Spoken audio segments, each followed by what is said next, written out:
Have you ever wondered why some people earn millions of dollars while others, working just as hard, can barely make ends meet?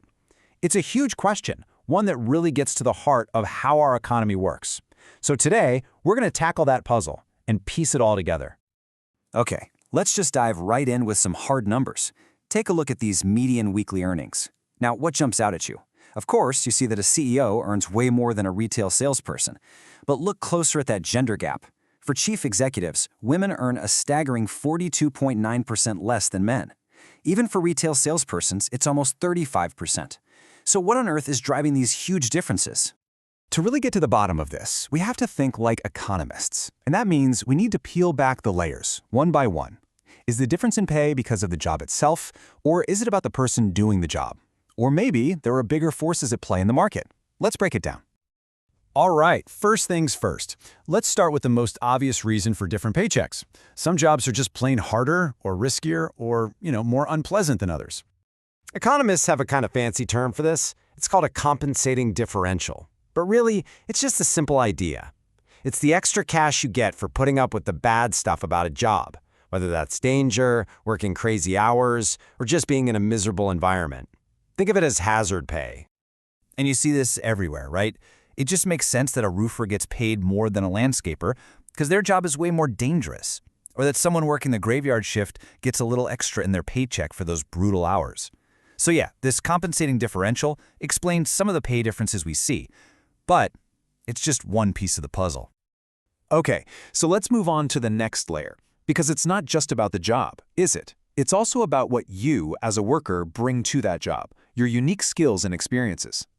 This brings us to a really important concept, human capital. The best way to think about this is like an investment. But instead of buying stocks or bonds, you're investing in yourself. Things like going to college, getting on-the-job training, or learning a new skill. And just like any investment, you expect to get a return.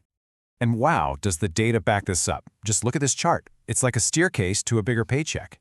The more education you have, from a high school diploma all the way up to an advanced degree, the higher your median earnings. That return on your investment in yourself, it's right there in black and white. Okay, but this is where economists start to have a really interesting debate. Why does education lead to higher pay? Is it because you actually learned valuable skills that make you a better worker? Or is that diploma just a signal, a fancy piece of paper that tells employers you were already smart and hardworking to begin with? So you've got these two big competing ideas. The human capital theory says school genuinely makes you more productive. But the signaling theory says no. Highly capable people are just more likely to finish college, and the diploma signals that to employers.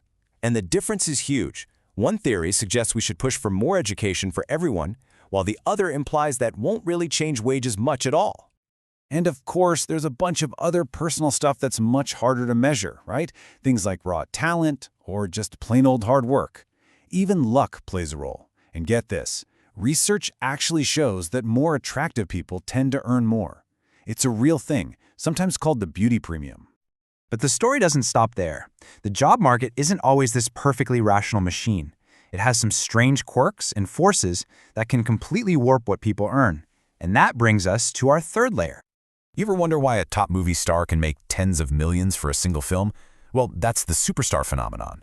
Thanks to technology, the best actor or musician can sell their performance to millions of people all at once.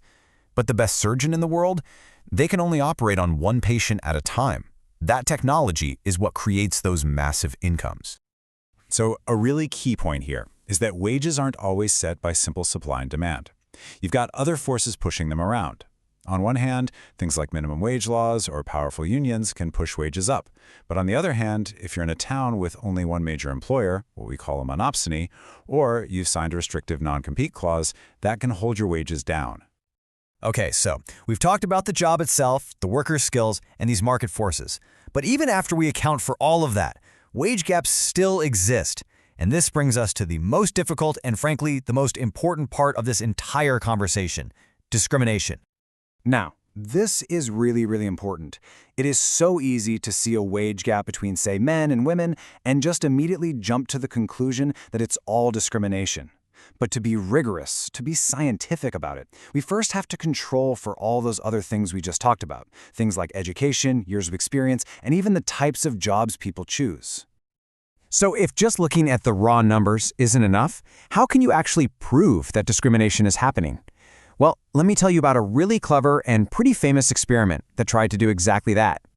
So what these researchers did was create and send out 5,000 fake resumes. And the resumes were all basically identical. Same qualifications, same experience, everything. The only thing they changed was the name at the top of the page. Some had stereotypically white-sounding names, and others had stereotypically African-American-sounding names. Then they sent them out and just waited to see who got a callback.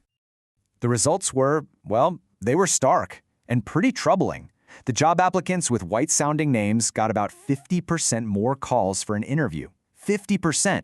Since every other part of the resume was the same, it's really hard to explain that gap without pointing to racial discrimination, right there in the hiring process. Okay, so the evidence clearly shows that discrimination exists. That leads to the next huge economic question.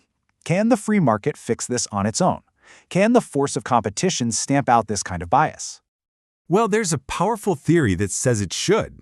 It's all about the profit motive. Think about it. If one firm is prejudiced and refuses to hire talented people from a certain group, another firm can just swoop in, hire all those overlooked workers, and gain a huge cost advantage. Over time, the non-discriminating firms should make more money, and the discriminating ones should be driven out of business.